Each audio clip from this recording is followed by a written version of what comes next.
Hi friends, வாங்க chicken குழம்பு எப்படி செய்கிறதுன்னு பார்க்கலாம். அதுக்கு முன்னாடி சப்ஸ்கிரைப் பண்ணிக்கோங்க. என்னென்ன இன்க்ரீடியன்ட் பார்ப்போம். சின்ன வெங்காயம், இஞ்சி, பூண்டு, தேங்காய், தக்காளி, அப்புறம் தேங்காவை வந்து கிரைண்ட் பண்ணிவிட்டு அதை நல்லா ஃப்ரை பண்ணி எடுத்து வச்சுக்கணும். எந்த அளவுக்குன்னா இந்த அளவுக்கு எடுத்து வச்சுக்கணும். என்னென்ன ஸ்பைசஸ் பார்த்துடலாம்.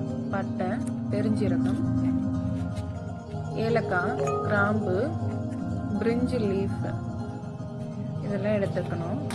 எடுத்துட்டு பிரிஞ்சி லீஃபை தவிர மற்ற எல்லாமே ஃப்ரை பண்ணி எடுத்து வச்சுக்கணும். அப்புறம் புதினா இலை கொஞ்சம் எடுத்து வச்சுக்கணும். அதையும் வந்து எண்ணெய் விட்டு ஃப்ரை பண்ணி எடுத்து வச்சுக்கணும். நம்ம ஸ்பைசஸ், புதினா, பூண்டு எல்லாத்தையும் கிரைண்ட் பண்ணி எடுத்து வச்சுக்கணும். அப்புறம் ஒரு பாத்திரத்தில் எண்ணெய் விட்டு பிரிஞ்சி லீஃப் பொரியிற வரைக்கும் வச்சுட்டு அது கூட சிக்கன் ஆட் பண்ணிக்கணும். சிக்கனை வந்து க்ளீன் பண்ணி எடுத்து வச்சுருக்கேன். 1.5 kg எடுத்துருக்கேன் சிக்கன். உப்பு போட்டு கலர் சேஞ்ச் ஆகிற வரைக்கும் வேக வைக்கணும். சக்தி சிக்கன் மசாலா யூஸ் பண்ணியிருக்கேன்.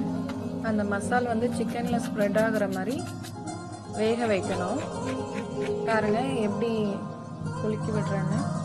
அதோட மஞ்சள் பொடி கொஞ்சம் ஆட் பண்ணிக்கிறேன். பெருங்காயத்தூள் ஆட் பண்ணிக்கிறேன். நம்ம ஃப்ரை பண்ணி ஆற வச்சோம்ல, அதில் வந்து புதினாவோட பூண்டு ஸ்பைசஸ் வந்து அரைச்சி ஊற்றிக்கிறேன். அது போக தேங்காய் அரைச்சி விட்டுக்கிறேன். வெங்காயத்தையும் வதக்கி அரைச்சி விட்டுக்கிறேன். அப்புறம் எல்லாம் மிக்ஸ் ஆகிற மாதிரி திருப்பி ஒருக்க கிளறி விடணும். அப்படியே வேக விட்டுற வேண்டியதான். உங்களுக்கு கிரேவி தண்ணியாக வேணும்னா கொஞ்சம் தண்ணி இந்த ஸ்டேஜில் ஆட் பண்ணிக்கோங்க. கொத்தமல்லி தழை கொஞ்சம் போட்டுக்கோங்க. இன்னொரு சைடில் வந்து நம்ம வந்து தாளிக்க போகிறோம். ஒரு தாளிக்கிற பாத்திரத்தில் எண்ணெய் எடுத்துக்கணும். எண்ணெய் சூடாகட்டும். சூடானதுக்கப்புறம் கடுகு போடணும். கடுகு பொரியட்டும். பொரிஞ்சதுக்கப்புறம் கொஞ்சம் சின்ன வெங்காயம் ஆட் பண்ணிக்கணும். இந்த சிக்கன் கிரேவிக்கு வந்து கருவேப்பிலை நிறைய தேவைப்படும். கொஞ்சம் நிறையா போடுங்க. கருவேப்பிலை நல்லா ஹீட்டானதுக்கப்புறம் தக்காளி 2 தக்காளி எடுத்துருக்கேன். அதை கட் பண்ணி உங்களுக்கு ஆட் பண்ணிக்கலாம். தக்காளி நல்லா வதங்கினதுக்கப்புறம் இந்த தாளிப்பை அப்படியே சிக்கன் கிரேவியில் ஊற்றிட வேண்டியதான். தாளித்து முடிச்சாச்சு. சிக்கன் நல்லா வெந்துருச்சு.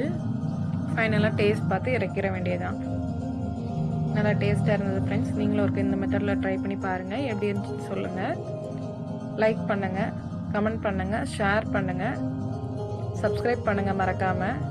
எதுவும் ஃப்ளாஸ் இருந்துச்சுன்னா எனக்கு மறக்காமல் கமெண்ட்டில் சொல்லிடுங்க ஃப்ரெண்ட்ஸ். தேங்க்யூ.